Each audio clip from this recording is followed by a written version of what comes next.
It's time for Losses Above Replacement, the best baseball podcast to grace your ears, with your hosts, Alex. Gosh, I have so many questions. Also, where's my car? Splash. Strive to love something as much as my grandmother loves buying new crock pots. And Mac. If you've ever been to Boston, you know that they have amazing ice cream. Coming to you from coast to coast, it's L-A-R. Hello, welcome to Losses Above Replacement. As the intro said, it's the greatest baseball podcast to grace your ears. I'm today's host, Mathias Kurosaki, and with me, as always, we have my co-hosts, Alex Clark and Ryan Splash Potts. Gentlemen, first things first, as we begin every show, how are we doing on this fine Wednesday evening? Baseball isn't here, so I'm sad. I feel that. I mean, there was great news, though. We don't just have a big dumper. We don't just have a gold dumper. We've now got a platinum dumper here as Cal Raleigh gets the platinum glove. So, platinum dumper I need to get like a sticker that has just the Cal Raleigh picture, but in like platinum look. That's fair. Yeah. Howdy guys. Long time no see. I was sick last week and my voice is barely back now. So, that's an exciting time. I'm back home for my mom's funeral, which is very bittersweet. Love being home. Don't love the situation now. But we ball. Yeah, I feel that. And now that you mentioned it, it is the first time the three of us have been on in a few weeks. The week before I was away.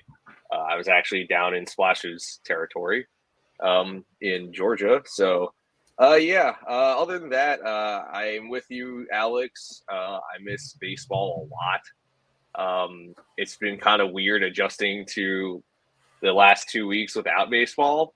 But we're getting through it. Did you see that apparently Team USA is playing here, and they just had their last two games. Their starters were Rich Hill and Tuki Toisan. Yeah, I'm. Every time I check the box score for the Premier 12, I find another guy that I did not know still played baseball. I did not know Tuki Toussaint is still playing. I did not know Ruben Tejada is still going at it. There are a few other guys, Juan Centeno, Jonathan Scope, his brother. Like there are a lot of dudes out. Chiron Martis. I'm like, wow, these guys still play ball. Yeah, I think I can officially announce now that I will be pitching the next game for them. Ready to go with my knuckleball. We're ready and thriving. I mean, didn't Tuki play this year, right? I think for one of the Central teams? I saw him play last year for the White Sox. Okay. I'm not sure. Did he? I don't know if he played this year. I know that he's still like relatively young. I don't think the team's giving up on him. Yeah, no, he's still. Yeah, I know that they're. Yep, he pitched in 2024. That's what I thought. With the White Sox? Yeah, 11 games with Chicago, 23 innings. Oh, okay. Okay. I saw him pitch against Justin Verlander last summer. He is still 28. If you want to. Oh wow, he's even younger than I thought. For some reason, I thought he was in his 30s by now. I remember he was a big prospect at one point. But yes, he was. Do you want to rub more salt into the wound, there, pal? God.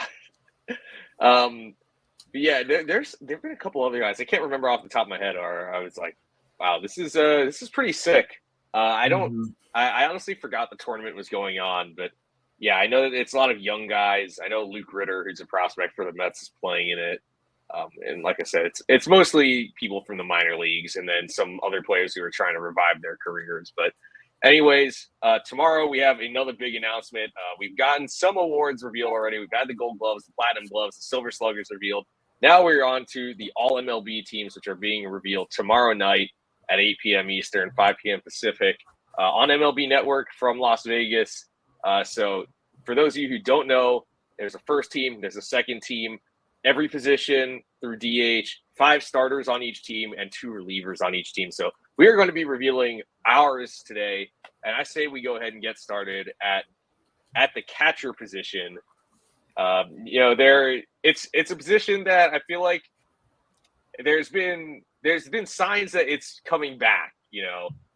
feel like entering 2023, we were really lacking depth at the position. But I think now at the end of 2024, there's a conversation of, who is the best catcher in baseball, who's the top 5 catcher in baseball. So let's go ahead and get started there. Splash, I'm going to start with you.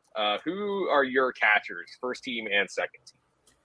All right. To me, this is a case of 2 catchers really stood out above the rest. I do want to give a shout out to Austin Wells. He was phenomenal. I didn't get a chance to sing his praises last week. He was my American League Rookie of the Year pick. And Patrick Bailey in the National League was excellent defensively. He still can't hit. Figure it out, but is unbelievable. He loves hitting at Citi Field, though. Don't we all? But yeah, to me, this is really splitting hairs. There's not been a co-first team. If there was ever a situation, to me, this is a case. I have William Contreras edging out Cal Raleigh here. Contreras nabbing the first team nod, Raleigh nabbing the second team nod. Again, this is essentially a tie for me. They had the exact same F4. Contreras hits more. Raleigh fields better. Contreras more plate appearances. Raleigh platinum glove defender. So 6 in one, a dozen in the other, or half dozen in the other. Essentially the same for me. Yeah, it's an interesting conversation because kind of going back to what you were saying there for a sec. Back a couple of years ago, we were struggling to find any good catchers. Like for a long time, the only really great catcher was Real Muto, and even he had his issues. But now we're at an age where you've got a bunch of guys that are actually pretty darn good now. You've got Raleigh, you've got Contreras, you've got Rushman, Bailey. Like there's a lot of good names out there now, and I love to see this kind of catcher renaissance a little bit. But for my picks, I have the inverse of Splash. Obviously, my boy, who I'm wearing currently on my back at this exact moment, one Mr. Cal Raleigh as my first team, the big dumper. When you have a guy that has the kind of power that Cal Raleigh has, the kind of defense that he has, I mean, he had an absolutely incredible 2024. I also think he got snubbed on the Silver Slugger, but that's neither here nor there. But when you take this kind of guy who is so good defensively, so good at working with pitchers, and also can hit the ball a country mile, I mean, he's number one. And it is close, I'll say, because William Contreras really proved himself this year. Like he's always been up there in the upper echelon of catchers. This year, he really took that step up, and he had himself an absolutely excellent year.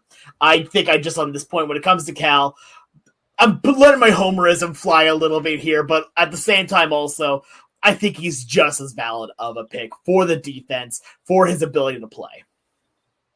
Yeah, and I'm with you here. I also went with Cal Raleigh as my first team selection and William Contreras as my second team. But like Splash was saying, it's really splitting hairs because, I mean, yes, and Alex is displaying his. I just wanted to show that, baseball cards there. My graded 9.5 Cal Raleigh big dumper drought buster card. Yeah. So I mean, really, I think Contreras is a pretty good defender too. He's not necessarily elite, but he's come a long way from his days in Atlanta. He was primarily a DH there, and then when he went to Milwaukee, he became a great fielder. So he's still good. He's not a platinum glove winner. That's the difference to me, is that Raleigh is already an above average hitter, but he's also a platinum glove winner now. And to Alex's point, I do think he got snubbed for the Silver Slugger. I kind of made my opinion known to some people that as I think Salvador Perez is a good offensive catcher, but when you compare volume, Raleigh caught, it feels like every single day.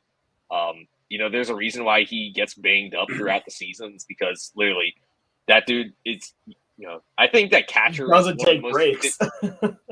Catcher is one of the most physically demanding positions in all of sports. And he no complaints. He goes out there, plays nearly every day, hits home runs, drives in runs. You can sacrifice some batting average, when you hit 34 homers and drive in 100 runs in a season. So, I have Raleigh first, Contreras second. And I do want to shout out Austin Wells too, like you said, Splash. I think if Wells didn't struggle in September, he had a case to make it. But unfortunately, he really struggled in September. which tanked his numbers. But he's a finalist for the Rookie of the Year, and I think that I think I see him winning it. Looking at the other finalists, I think he's going to win it. But I know he was not any. Alex and I did not pick him. I don't think either of us had him in our top 2, but there's reasons why he should be considered. But anyway, I say we move over to first base. Alex, let's go to you first here. Who are your first basemen? So for my first baseman, this one was a little bit odd because I had a few names that I was looking at for this. And then as I started to look a little bit further, number one really just came to, it's Vladdy Jr. Had an absolutely excellent offensive season. Ignore the defense. I know it's hard to, but the dude has absolutely matched when you've got, when you've got a WOBA of nearly 400, that's saying pretty good. A BABIP of 342. He leads all qualified first baseman in F4 as well here. And that offensive WAR stat, don't even get me started. He has absolutely torn the cover off the ball, which, speaking as a first baseman, as important as defense is, when your offense is that good, it doesn't matter as much. My second team first baseman, I really was kind of fighting on this one because there are 2 names that I really wanted to go with here. And I'll just say who those 2 are. The 2 were Bryce Harper and Freddie Freeman. And those, I was struggling between the 2. And then at the end, I basically just went, who has the better WAR? And that's Bryce Harper. Bryce Harper has also been tearing the absolute cover off of the ball. He hits so dang well. And then you take a look. He has a 5.2 F4 as opposed to Freddie's 4. The WOBA is up about a good 25 points here. He does strike out more than Freeman. I will give you that consolation. But the dude hits the ball so dang well. I mean, I had to give it to Harper on this one. Yeah, I have the same 2 guys as you. Vladimir Guerrero Jr., I'll gladly admit I was wrong here. I had a number of concerns about him. I thought he had a down year in 2023, and it had me really questioning whether he was ever going to get back to that level of when he was runner-up to Shohei Ohtani in MVP voting. And really, for the first couple of months, through the first month, he only had a 678 OPS. But he finished the year with a 940 OPS. He was close to winning a batting title. He had 323. He was in the running for it for most of the year. 940 OPS, like I said, 166 OPS plus. That's almost matching what he had in 2021 when he had a 167. 6.2 Baseball Reference WAR, tops among first basemen. 5.5 F4, also tops among first basemen. So really, not a lot of negative things to say about Guerrero, and entering a contract year, I feel like we could be seeing something crazy from him coming up. Heck, maybe it will be on a different team, by the way. I'm really wondering whether the Blue Jays will hang on to him. And then I'm also going with Harper second. I think Harper did a great job at first base, really. I enjoy watching him play the position. He got a Silver Slugger. By the way, Silver Slugger at a 3rd different position. Only one of 4 people to do that. 5.2 F4, like you said, 145 WRC plus. Even though his power was down at points in the season, still finished the year with 30 homers. It's crazy for me to say this, but Bryce Harper is underrated. If you wouldn't believe it, it feels like for years everyone said Bryce Harper's overrated. He had a target on his back, but he's actually underrated, and he's a very, very good player. So Harper in second. I wouldn't be surprised if Harper goes back to that first spot at some point because, like I said earlier, I think he's a great first baseman and really curious to see what he does next year with the Phillies. One thing I want to bring up real quick before we go too much farther here. I had a conversation with a neighbor friend of mine, and we were talking about Bryce Harper, and because I agree now he's overrated. Now he's underrated, but I've had my problems with them in the past, but I've gotten over them. I'm now a Bryce Harper fan. But one of the things that was brought up during this conversation that I think really resonates here is that a lot of people think that younger players are just athletes and they don't know as much about the game as much as they just play the game and they do what they're told and do it well. Bryce Harper has really proven that he's not just an athlete, he is a baseball mind. And he is one whose baseball IQ is so astronomically high, and people really don't see that as much. You watch how he plays the game and you see how he works with other people. He is so good about understanding the game as opposed to just how to play the game. It's not just about the game and how you play it. And Bryce Harper has proven that here. And the fact that I think the biggest thing that showed this was his transition to first base. The team, he knew that he was injured. He couldn't play the outfield. He wanted to keep playing, and the team had a need at first base. He goes, you know what? Put me there. I can make it work. And you know what? He has made it work. He's made it work very well. So I am going to actually agree with you guys here. Vladdy first team, Bryce second team. I am going to throw it out that the playoffs are included here. So when these are revealed, and if Freddie Freeman is first team, World Series MVP Freddie Freeman, if he's first team, that's a reason why. Or if Harper's first team and Freddie's second team, Harper had a good postseason. I'm not going to be mad if it's Freeman. Yeah, I get that. Yeah, it's hard to be mad at that. I do want to give a shout out. You guys have sung the praises of Harper and Guerrero and Freddie to a little degree. Carlos Santana, old man Santana. Yes. Oh yeah. Awesome year. Love him. 150 games for Minnesota. Gold Glover. Great defensively, and pretty good with the stick. Then you rock with Christian Walker in the National League. Didn't play quite as many games. Was right around the same number of plate appearances actually, and he is a wizard at first base. Yep, Whoever signs him in, now. whoever signs him in free agency will be very, very happy for him to be vacuuming up your errant throws from shortstop and third base, and he can hit too. So shout out to those guys. One thing I gotta say on this as well, right? Did I just lose what I was gonna say? I did. Amazing. Oh, absolutely legendary. I was gonna say something on what you just brought up, but I just lost it. Oh, Christian Walker would pick your bad throw out of the dirt. It was just before the Christian Walker bit. Oh, Carlos Santana. Imagine saying in the year of our Lord 2022 or 2023 that the first baseman with great defense would be Carlos Santana. Like the guy that was a lot of people said was just a DH. I remember when he was a catcher. I do too. I thought that he and Victor Martinez were both guys who I thought, they were switch hitters who came up as catchers and transitioned to first base and actually were better at first base. Gee, I wonder why. Yeah. They both came up with the same team. Yeah, exactly. They were on the same roster for a while. Actually, I don't think they were I think they would cross paths because V-Mart got traded in 2009. I remember seeing him play for Boston that summer. I want to say Santana was the backup for a little bit.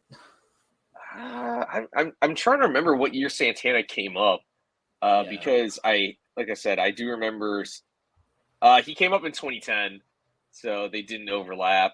Dang it. I thought they did. Oh, well. Might be. But anyway, let's move on to second base. I think there's a clear-cut first team winner here. I'll go first on this one. It is Ketel Marte, and it's not particularly close. 6.3 F-WAR, 6.8 R-WAR. By far the most of any qualified second baseman. He's an MVP finalist. 151 WRC plus, 932 OPS. He had 36 homers. That's a career high. 95 RBIs. He draws walks. He doesn't strike out. A 268 ISO, by the way. You just don't really see that from second basemen. You don't really see second basemen who hit over 35 homers either. He just tears the cover off the ball. He has nearly identical splits from the left side and from the right side. He's a solid second baseman defensively. All around, Ketel Marte was fantastic this year. And really, if he didn't get hurt, I think the Diamondbacks maybe make the playoffs. Unfortunately, he did miss a few games where they needed him, and they missed it by, a virtue of a tiebreaker.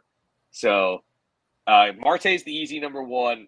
Going second team, I have Jose Altuve. I understand that his defense has definitely fallen off, and he's not much of a defender at second, but still, he had a 2020 season, 20 homers, 22 steals.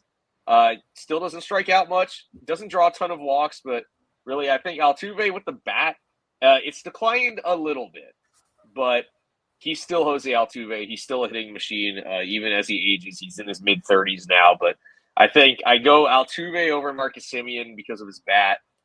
Like I said earlier, there aren't a ton of great offensive second basemen right now, so I think Altuve gets the edge there. Who do you guys have? Yeah, I have to agree with you, Mac. First team, Ketel Marte, easy selection. This one is you write it in Sharpie, move on to the next one.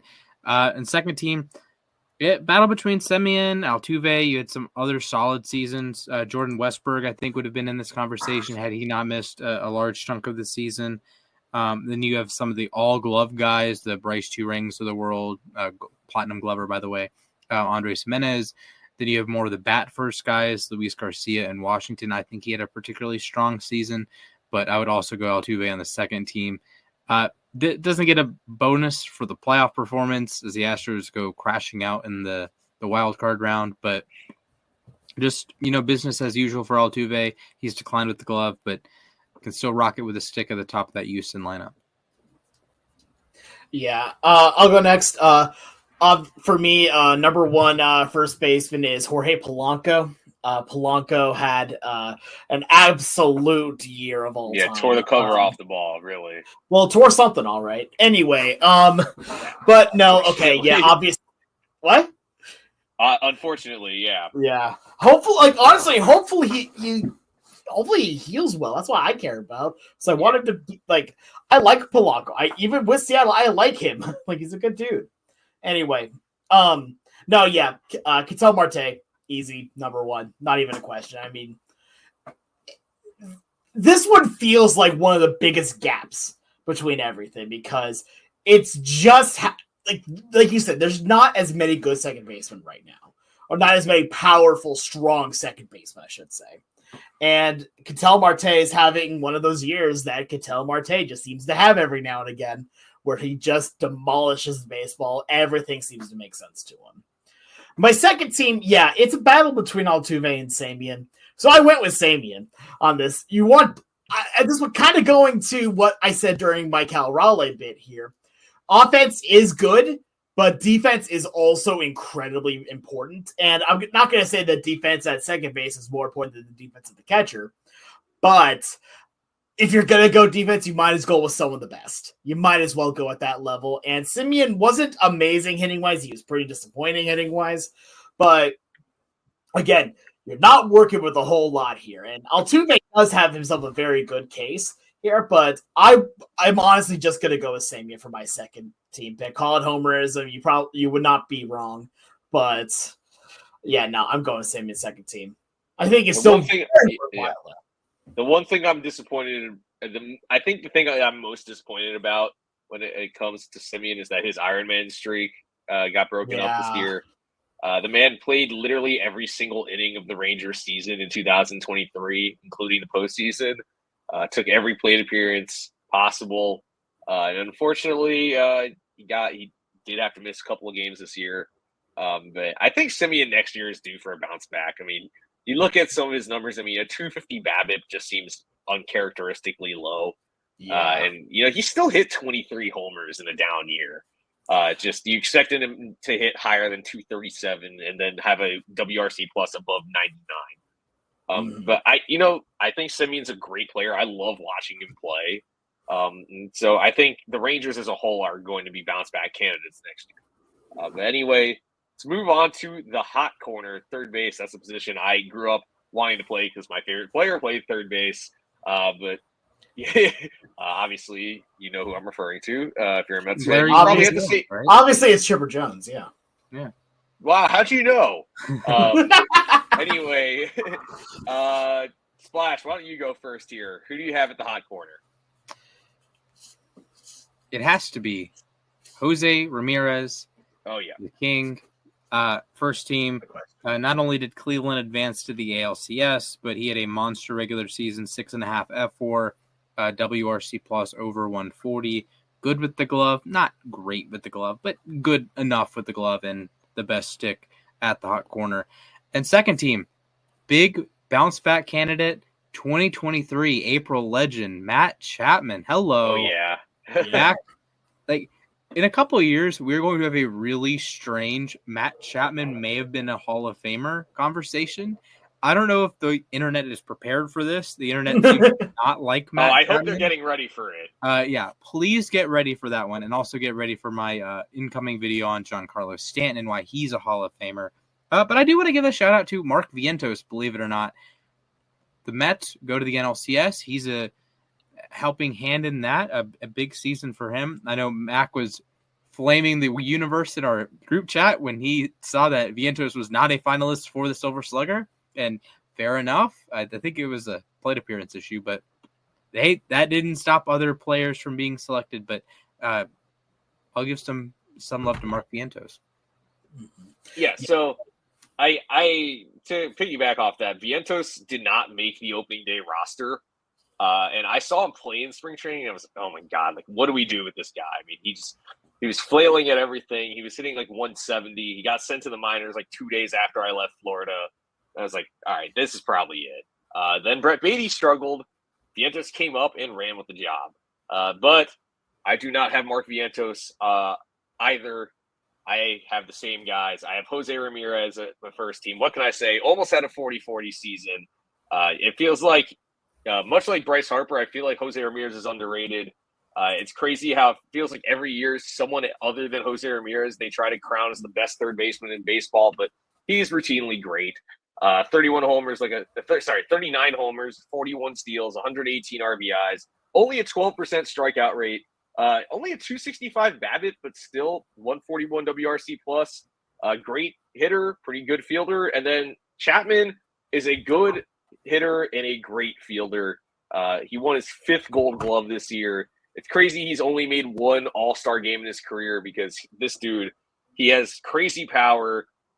Like I said earlier, generationally great defensive skills, I think. And, it's going to be a tough conversation a few years down the line. I'm talking about Marcus Semien, too. Matt Chapman and Marcus Semien are going to be very if you're a sabermetric guy, these are two guys you're going to heavily consider for the Hall of Fame by the end of their career, I think. And Chapman's only 31. He just got locked into a nice extension with the Giants. Shout out Buster Posey for getting that done. So Chapman's the second team. Another guy worthy of mentioning, Rafael Devers. Great offensive season. Again, he really, really needs to work on his glove before I consider him for this. But yeah, same as Splash, J-Ram and Chapman. Yeah, I'm not going to be any different here. J-Ram and Chapman are my picks, easy, in that order as well. What's funny is you take a look at the top third baseman here on the season, and if you go look at Fangraphs WAR on this, it's funny because it's just 6.5 WAR, down 1 full WAR. Matt Chapman with 5.5, down another full plus WAR. It's then Devers and Bregman. So I just find that a bit funny on this, but no. You take a look at the offensive season that both of these two put up here, and the fact that you also add in Chapman's defense. I mean, what more do you want to say? This one just feels very concise here for these two positions. Yeah, so I feel like we've largely been in line with our picks so far. Let's move over to shortstop, where I feel like there's some more competition. Alex, you go first here. Who do you got? Who do you got at shortstop? I gotta tell you, this one was hard. This one was really hard, trying to figure out and try to pick where I wanted to go with these, because there's a lot of names here. You got Bobby Witt, you've got Gunnar, you've got Lindor, you've got Ellie De La Cruz. I mean, it's even funny you don't even say Corey Seager in that this time round, which last year, if you would have said that, you would have been flamed for it. So I eventually just kind of had to go with who do I think had the overall best season. And for me, my answer to that question was Bobby Witt.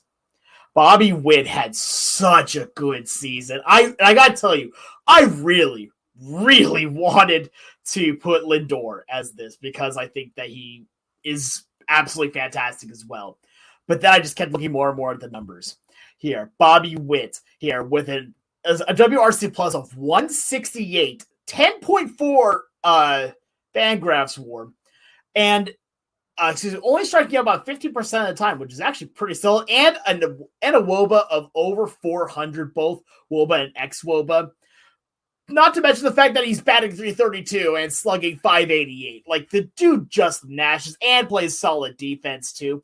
In fact, he actually has a higher defensive F-WAR than Lindor by 0.1, so about the same. But still, the fact that you can't even use the defense as the argument for Lindor here either.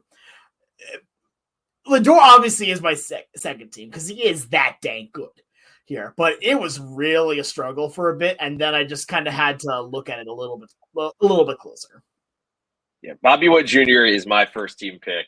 I wholeheartedly agree with you, and I cannot believe that guy with a 10.4 F-WAR is going to be the runner-up in MVP voting.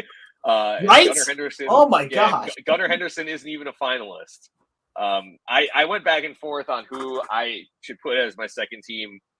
Gunnar Henderson had a fantastic season, don't get me wrong. 37 homers, 92 RBIs, 21 steals. I went with Lindor, though, partially to what Splash said. It does include the postseason. Gunnar's team scored 1 run in their 2 games. That was a colossal disappointment. Lindor kept coming up clutch. And that's the thing is also Lindor was only 0.2 behind Henderson in F-WAR, and he missed, he missed time with that back injury late in the year. And knowing Francisco Lindor, that's a difference maker. That guy plays basically every inning of every game. That was the tough part about him missing time, was that this is a guy who prides himself on his availability, and he wasn't available. So I got Lindor in second. I could probably talk for hours about why I think Lindor is great. I'll let Splash take it from here. Yeah, good segue there. Witt is the first team. This goes without saying to me. He was phenomenal. Wins MVP 9 out of 10 years. Happens to run into a even more historic Aaron Judge season.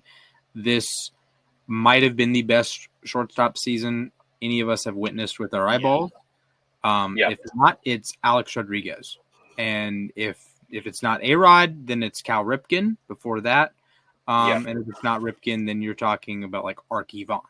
So shout Vaughn, out. Honus Wagner, those guys. You're talking about like the dudes at shortstop. This isn't like, oh, well, in 1982, Joe Schmo had 10 more. No, this is the cream of the crop. This is when you're getting compared to Babe Ruth. Like, that's the level at least at shortstop.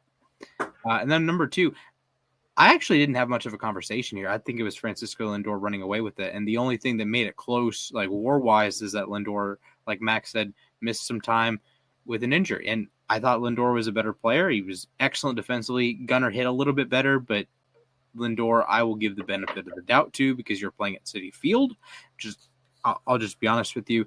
And he was the central cog in a team that had a massive, massive turnaround. You can play the clip of Gary Cohen and company early in the season. It's dead in here. This is the bottom. They're 10 games below 500, or 10 games below this. They're 10 games back of the Braves. They're 0-5 to start the season.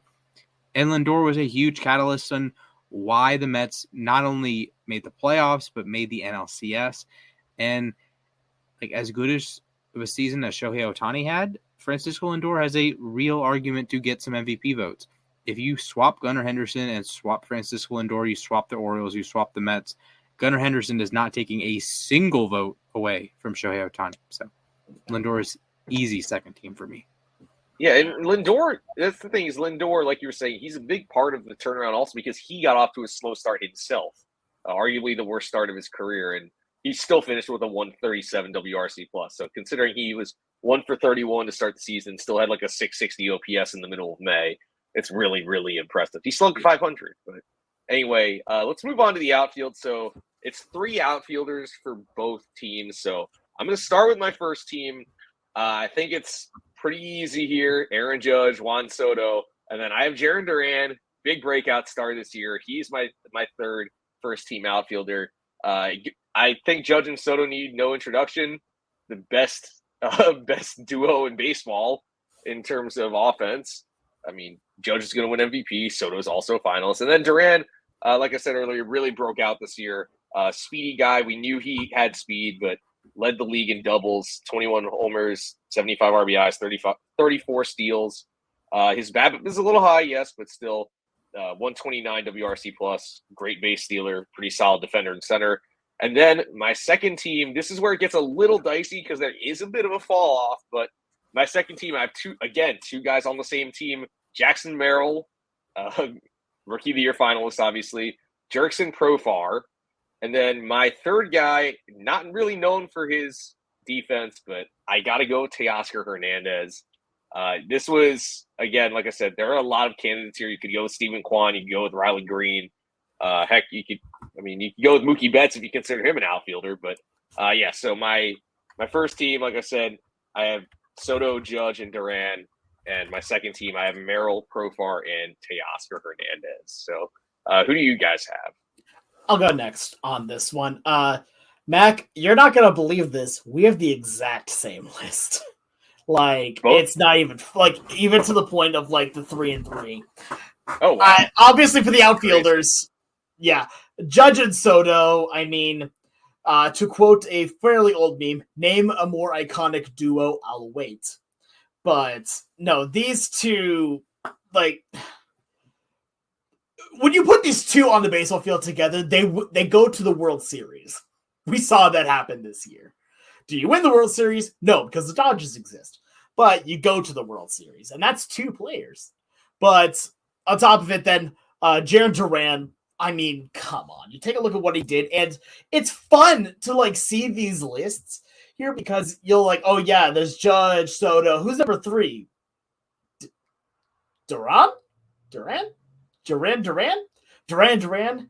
Hungry like the wolf. Yeah. But no, and it's he's right up there with them. Still a little bit of a drop, mind you, but it's not that far of a drop. Because then afterwards, you have some other guys that are pretty darn solid here, but Durant had a really nice season, a good WRC plus, good WOBAs, really good average. The dude was quietly really good this year. Then you look at the second team, and I had the same kind of argument. Jackson Merrill had one of the most impressive rookie seasons, and it's going to be sad he's not going to be Rookie of the Year because Paul Skeens exists. But you have Merrill, Jurickson Profar, who just came out of nowhere. That's also a comeback player of the year candidate here. And then the last one, Teoscar Hernandez. Absolutely amazing year after a down year in Seattle in 2023. Just decides to become one of the best hitters on the planet. Here, wins the home run derby, has an incredible offensive season. Come on here. And I love Teo so much here. I love the fact that he had this big year, even if it wasn't with Seattle. The dude deserves to be on this list. Yeah, I think the top 5 outfield spots are really quite simple. Judge and Soto, Duran, the two Padres, Padres, yep. That 6th spot is a lot of fun. You can go a lot of different directions. You can go all the way to Kyle Tucker, who played half the season, but was magnificent. All that, he's 8th among who Fangraphs counts as outfielders, which granted this does include Jordan, who we would count as a DH for this exercise, and Mookie Betts, who played everywhere. So if you take those two out, he would be 6th.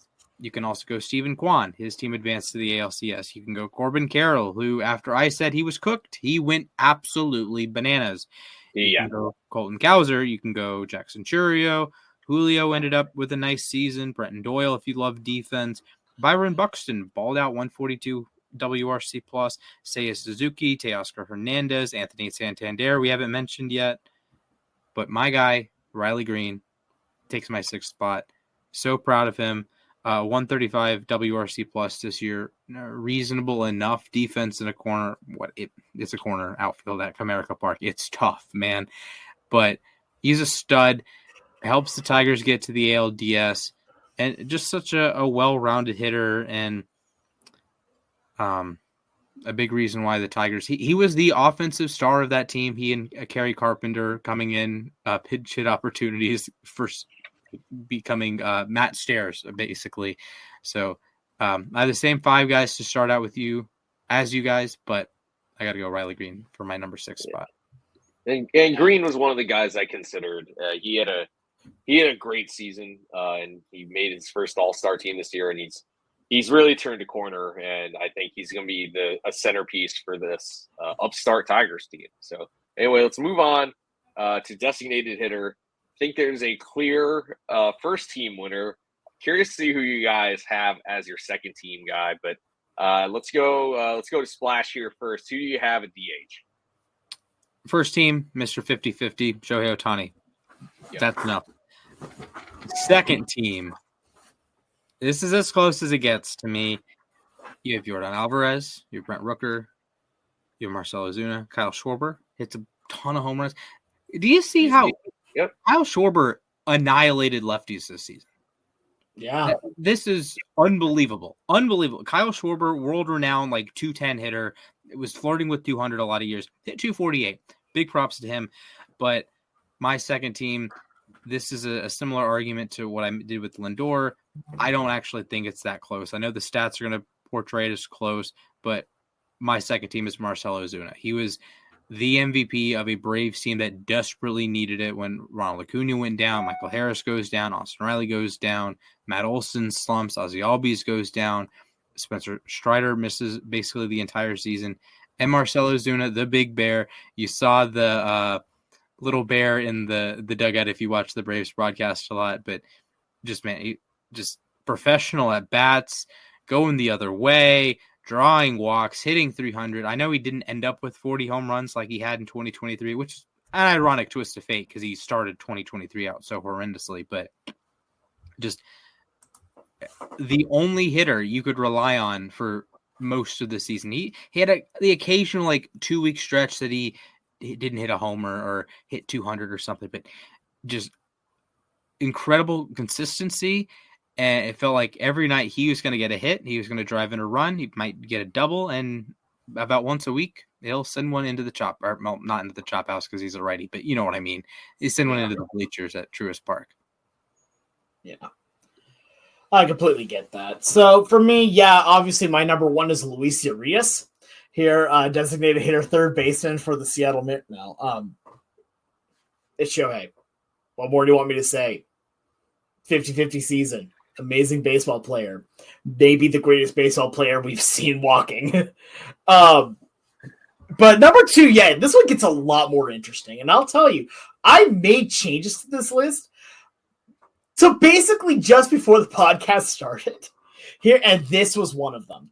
Here, I originally wrote down Yordan Alvarez because I think that Yordan had another good season, and he's Yordan. Again, I still think that you put him right alongside Judge as some of the scariest people that can hold a baseball bat. But I decided to go with someone else for kind of a bit of a homer reason, but also just because of another idea of I love what he did to shine through, and that's Brent Rooker. Brent Rooker won the Silver Slugger. I say homer for a different reason, not Seattle Mariner homer, but because you take a look at this guy, there's a big difference between the two of them. Yordan Alvarez plays around a lot of stars. Brent Rooker does not. Brent Rooker shined above and beyond here and played amazing baseball all season long here. It's honestly, you really could put either in for this spot, but I decided to go with Rooker. He's the one that shined through over past his team and made the most of every opportunity that he was given. Yeah, so I also went with Brent Rooker as my second team. First team, I obviously went with Daniel Vogelbach. Of course, Vogie. Exactly. I did see Daniel Vogelbach play in spring training, in all his majesty. But, Shohei Ohtani is my first team. And Brent Rooker is my second team. I really did go back and forth between Rooker, Alvarez, and Ozuna. I landed on Rooker. He had 39 homers this year, drove in 112 runs. He even stole 11 bases, by the way. His strikeouts are high, but you can sacrifice the strikeouts when you hit the way this guy does. He had 293. There was that the mock-up of the A's stadium where His batting average was, I think, 308. And Foolish Baseball was like, oh, that's not realistic. You're thinking Brent Rooker can hit 308? He actually got close to it. Didn't get too far, yeah. Yeah, 164 WRC plus, just a couple ticks behind Alvarez, but Alvarez did play the field a little more. So, yeah, I got Rooker. Like Alex said, he's really a bright spot on an A's team that they did start to play better in the second half, but for much of the year, they were a basement dweller. They did finish above the Angels this year. So, shout out to the A's. I think that Rooker is the face of a budding offensive core there. It's weird to say that about a guy who's not exactly young anymore, but he's a masher. So I got Rooker as my second team. I say we go ahead and move over to the starting pitching side of things. Like I said earlier, 5 guys for each team.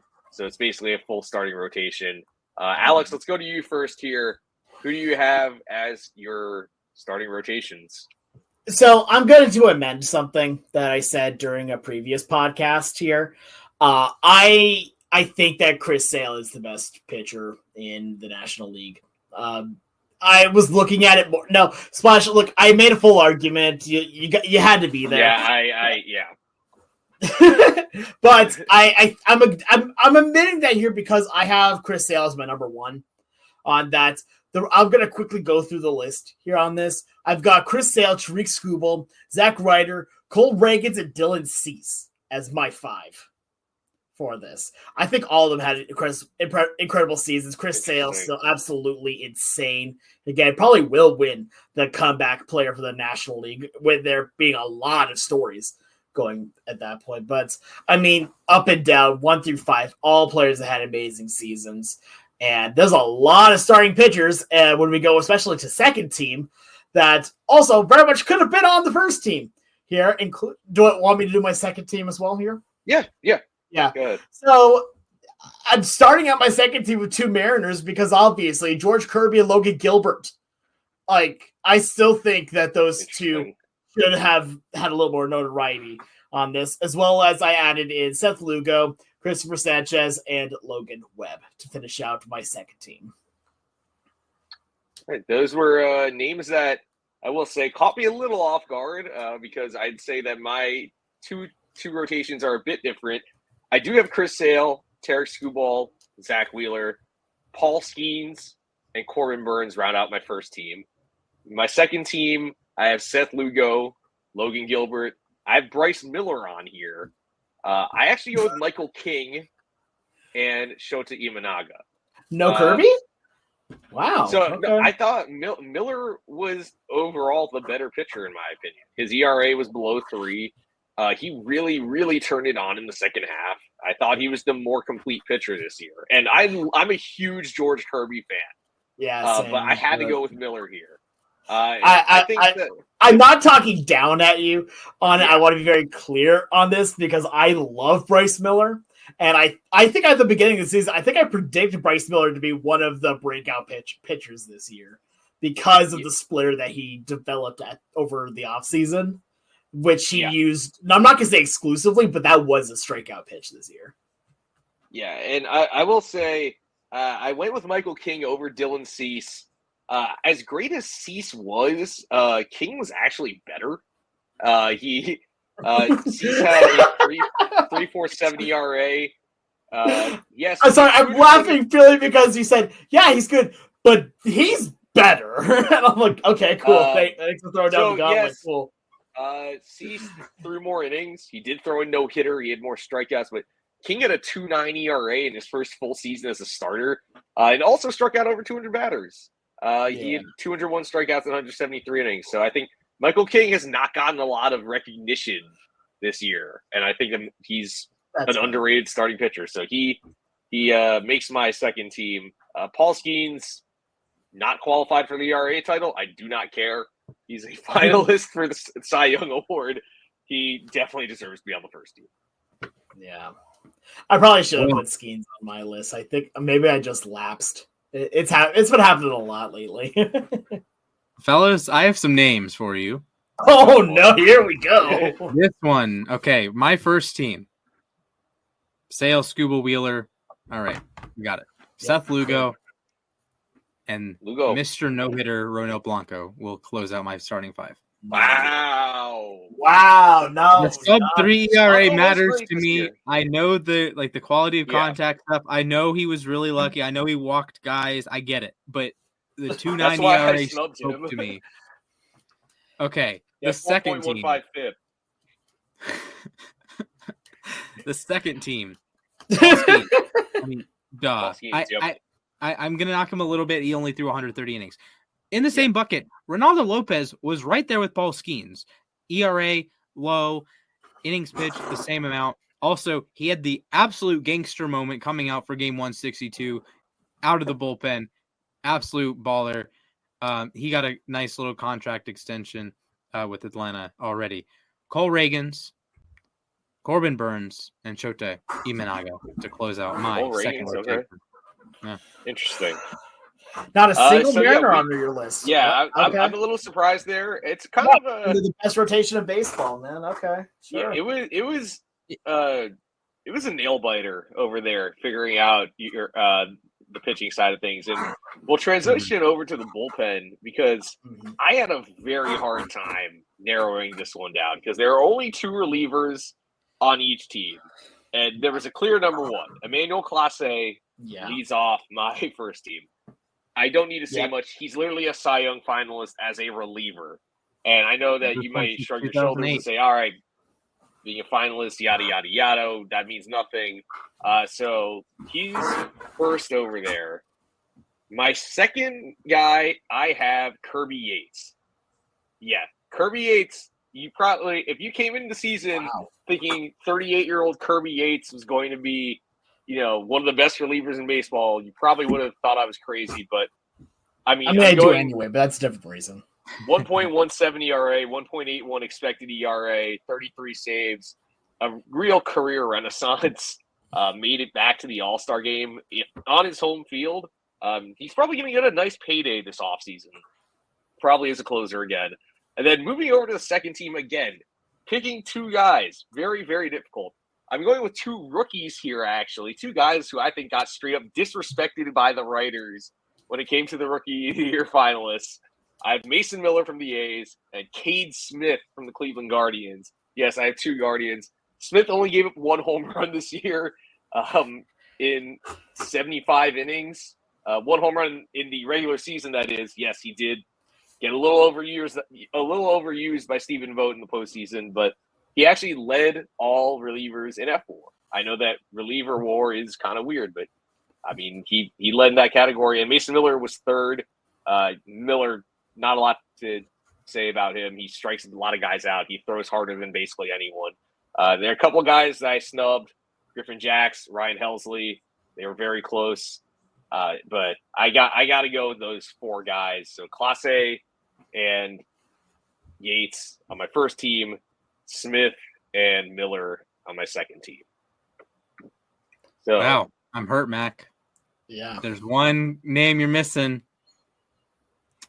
I'm going to start with my second team, actually, and have a longer conversation about Cleveland. Emmanuel Clase is obviously on my first team. I do not have another Guardian, but they have like 17 dudes that could deserve a spot if you're going down the voting list. Hunter Gaddis deserves to be there, potentially Cade Smith deserves to be there. Basically everyone in the bullpen was amazing. All right, fair enough. My second team, spots number 4, Ryan Helsley, St. Louis Cardinals. It was the only reason the Cardinals were competitive for at least a smidgen of the season.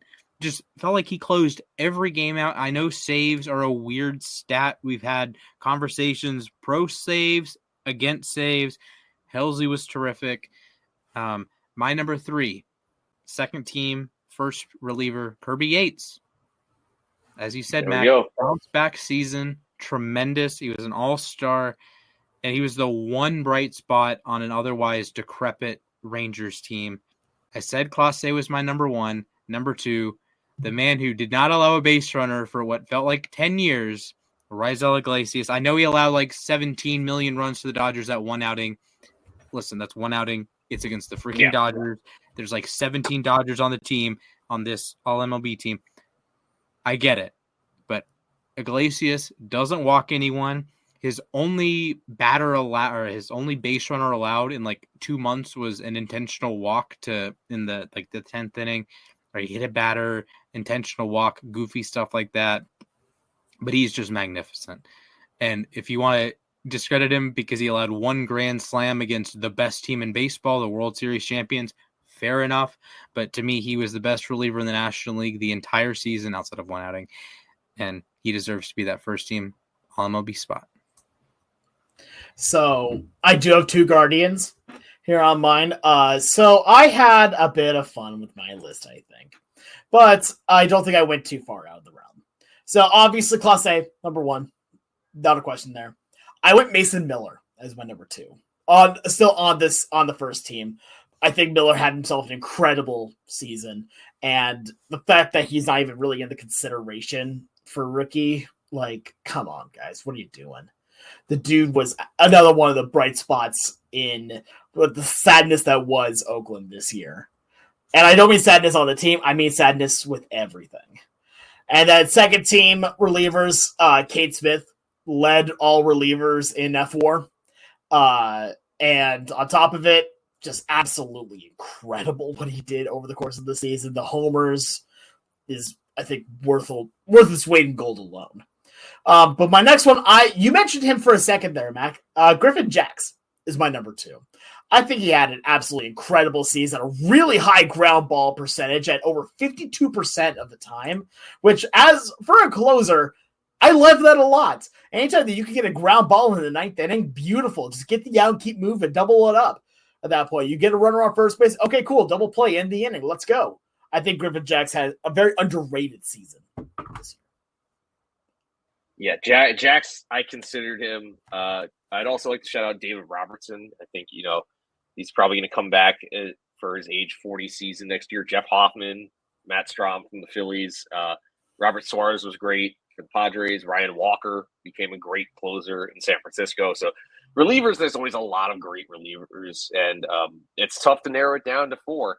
But we do have a lot of similarities on all of our lists. So anyways, that is our wow, I'm struggling with words here. Those are our All MLB selections. Make sure to let us know at LAR_baseball. Maybe you disagree. Maybe you think we missed someone. Maybe you agree with us. Let us know at LAR_baseball on Twitter. Let us know on YouTube too. Make sure to subscribe while you're at it. But anyways, we've reached everyone's favorite part of every episode, which is trivia. Today, Splash has that, so take it away. Hello, friends. My trivia today is not on this year's All MLB team. It is the last 5 years of the All MLB team. So, Alex, Mac, you have to alternate. I will give you a year and a team, and you just have to name one player on the team. That's all you got to do. 3 strikes and you're out. So I will give you X year, first or second team. You give me a player on that team. That's all you got to do. You get a point. You move on. First to 3 strikes loses, and you cook. All right, Alex, please choose a number between 0 and 30. 24. Mac. 14. The answer was 15. Mac, you may choose if you go first or go second. I will receive the kickoff. I will go first. All right. Please name a player who was on the 2023 first team All MLB. Adley Rutschman. Adley Rutschman, first team catcher. Alex, Let's go. Please name a player on the 2022 first team All MLB. Aaron Judge. Aaron Judge is correct. Mac, 2021 first team All MLB. Now it's starting to reach into my memory bank here. Shohei Ohtani. Shohei Ohtani is correct. Alex, 2020 first team All MLB. Shane Bieber. Shane Bieber is correct. Mac, 2019 first team All MLB. 2019. I think I got one. Alex Bregman. Sir, that is your first strike. What? How? Ooh. He was Third second in baseman. MVP voting that year. First team was Anthony Rendon, World Series champion. Ah! Back when that All right. dude played baseball still. Alex, please name a member of the second team All MLB in 2023. Oh, I see how this is working now. Okay. 2023 second team. Oh, this is actually a lot harder because I'm like, who is not the best? Who is just shy of being the best? Yes. Ooh. Okay. I'm going to go with George Kirby. George Kirby is your first strike. Dang it! I was trying to remember if he made second team or not. He Okay. was not considered a top 10 starting pitcher. That's All right. All right. Mac, please name a member of the 2022 All MLB second team. 2022? Yes. Okay. Like what Alex was saying, it's hard to remember who was second best.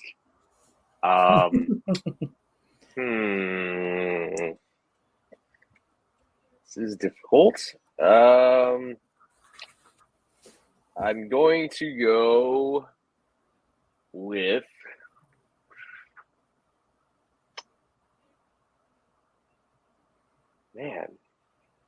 I'm Some point today, pal.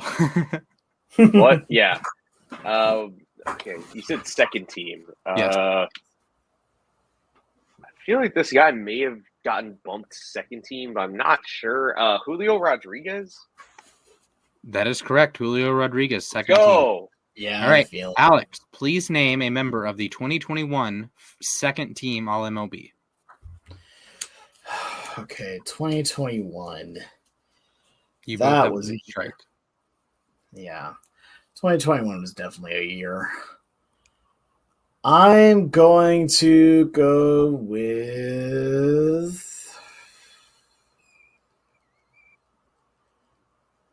I'm going to go J-Ram. Unfortunately, Alex, that is your second strike. J-Ram was left off the Okay. first. Honestly, better than, than being number one on that one than being like, oh, nope, he was first team. Sorry. Fair. All right, Mac, 2020 second team All MLB. Ooh. This is the 2020 most second. wild list of names, by the way. Yeah, There's one name I really want to say, but I don't think I'll get the chance to. man, because 2020 is also just like a weird year in general. Mm-hmm. Yeah, like Well, yeah, gee, I wonder why. It like largely makes sense. But then the second team is just off the walls, like bananas. It's off. Okay, I'm gonna go. I know this guy had a great year, but I don't know if he actually made either team. I'm gonna go with Luke Voigt. Mac, that is your second strike. Luke. What? Voigt He led the majors in homers, make though. either team. All right, Alex, Fine. 2019 second team All MLB. Please name the player. If you get it wrong, you lose. If you get it right, sudden death. So, okay, I'm guessing I can't say a name that's already been said, or can I? Because you gave one away a minute ago. You cannot say Alex Bregman. Dang. Okay. You can repeat any other name you want. You cannot say Alex Bregman because I did say he was second. That sounds like a skill issue on your part here, but all right, fair enough. 2019. 2019. Yeah. Some great names too, by the way. Yeah. Trying to think here. What were some of the main players in 2022?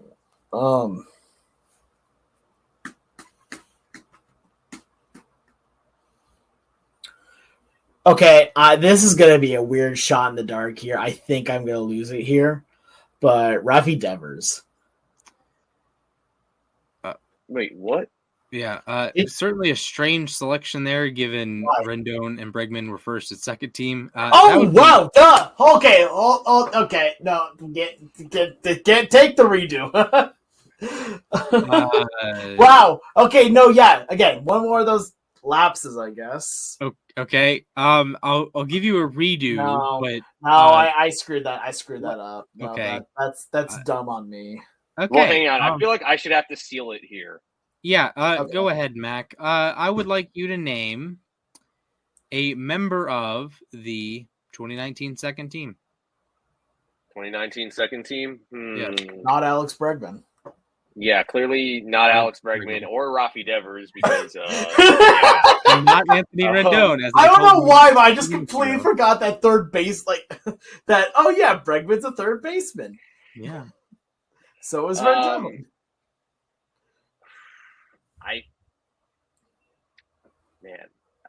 I don't know if this guy actually made the team. I hope he did, but his position, I bet it was kind of difficult to get a spot here. Pete Alonso. Well, Mac, he was the first team pick. What? Not Freddie Freeman? Mr. 53 home runs was the first team. My God! All right, Alex, you live to see. I will say, deserve it. No, I will say both of you had 5 opportunities. Mac, you went 3 and 2. Alex, you went 2 and 3. So all right. I am bestowing the win upon Mac. I win then. Yes. I do want to run through some fun names. Hyun-Jin Ryu made it multiple times, actually. Yep.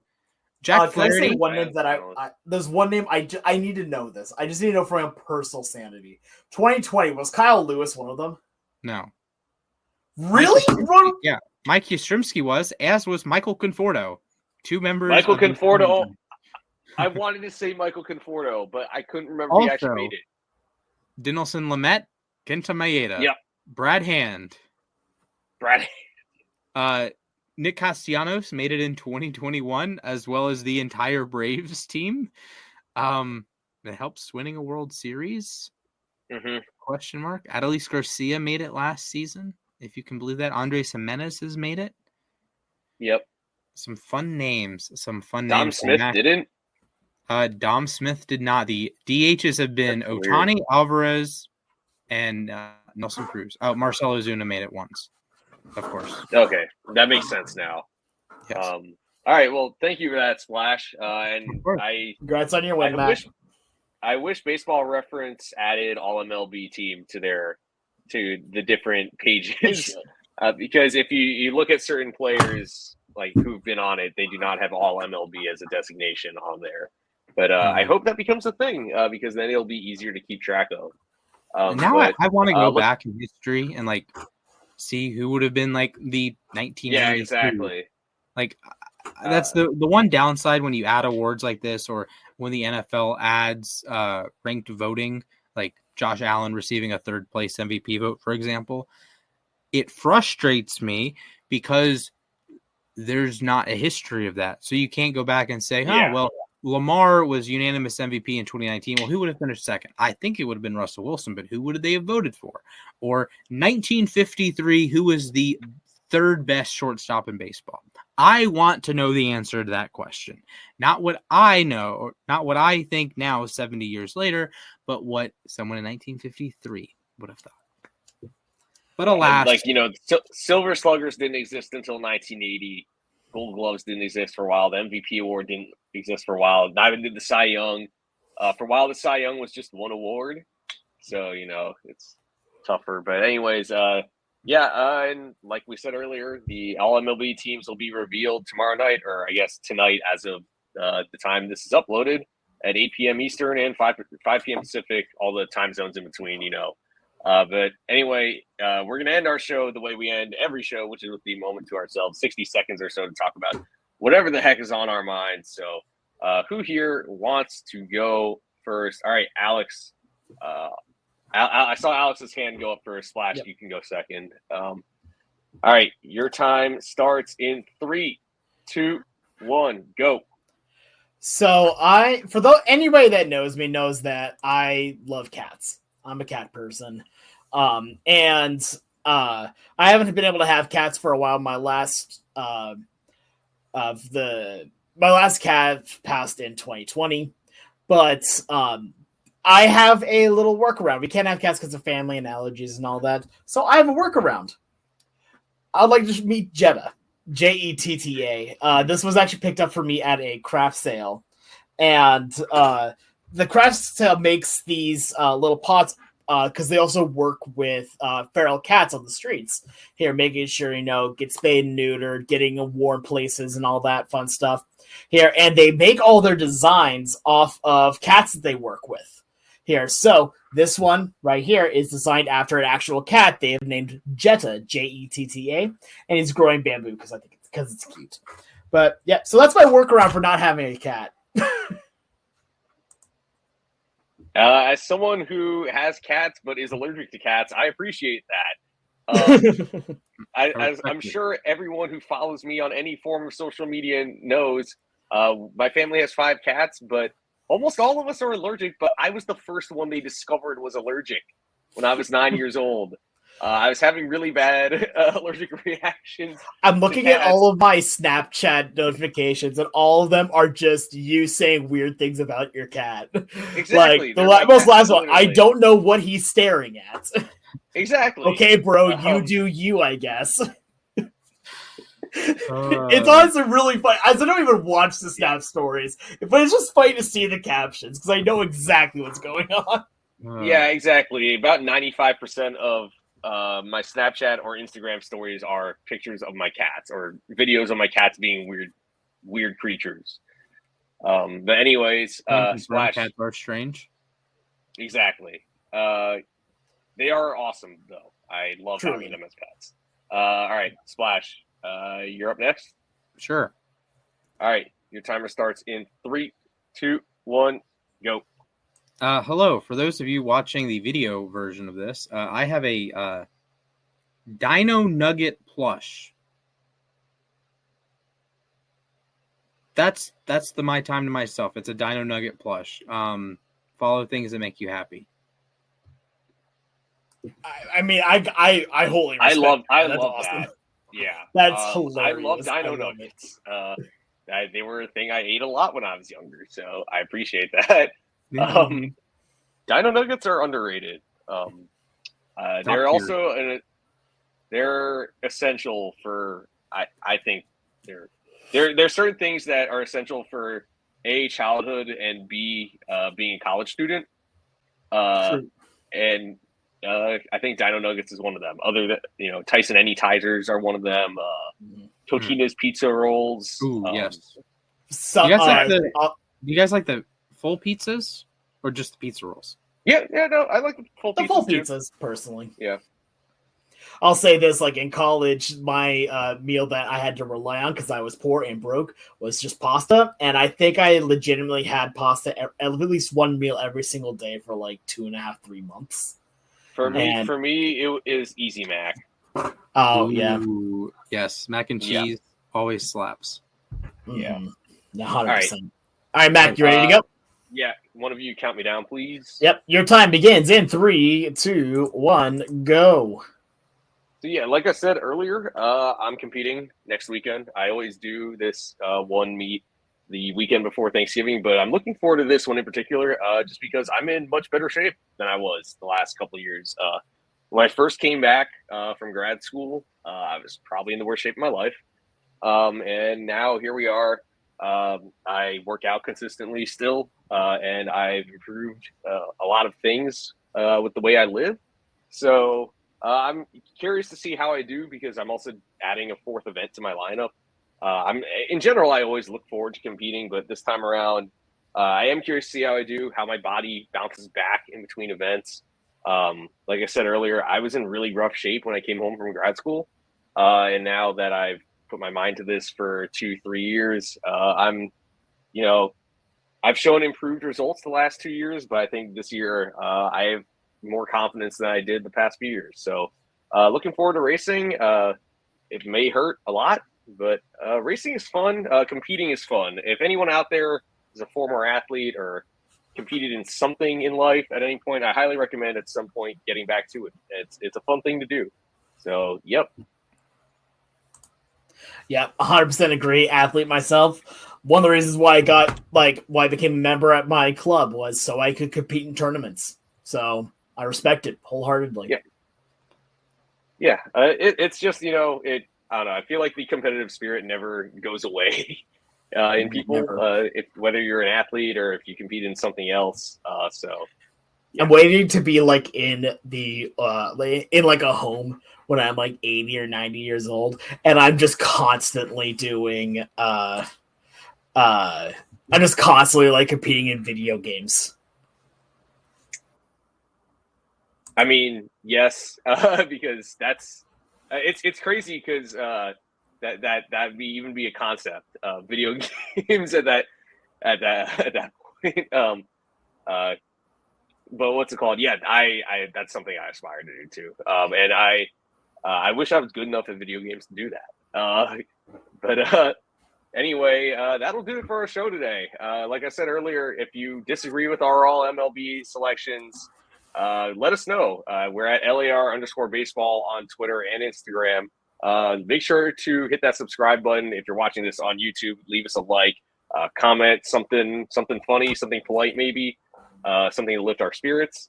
And then make sure to leave us a 5-star review on Apple Podcasts or Spotify or wherever you're listening to us. Make sure to follow all of us on Twitter at the Sports Guy 242 for Alex, at Mr. Splashman19 for Splash, and at Mathias_A_K for myself. The off season is in full swing, so we'll be getting plenty of content from us. So thank you all for listening. Stay safe. I hope to see you all real soon. Take care.